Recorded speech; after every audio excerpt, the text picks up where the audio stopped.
Inaasahang bukas ay maibabalik na ng Pilipinas si Manuel Amalillo, ang tinuturong may-ari ng Aman Futures Group na tumangay umano ng bilyong-bilyong piso mula sa mga mamumuhunang investor nila.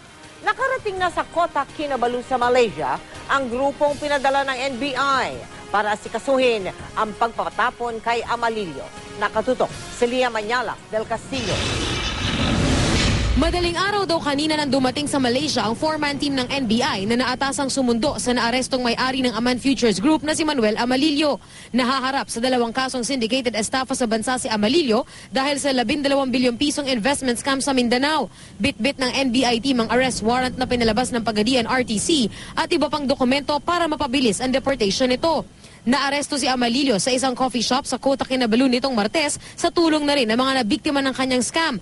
Bukas inaasahang maibabalik sa bansa si Amalillo. We are hopeful that anytime today, some positive development will happen. They are already there and that they are already coordinating with our embassy as well as the Malaysian government.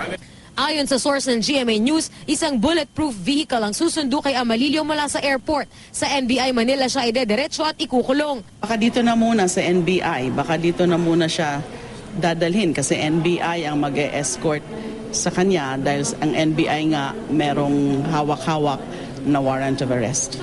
Tiniyak ng NBI na hindi bibigyan ng VIP treatment si Amalillo. Lia Manyalak del Castillo, nakatutok, 24 oras.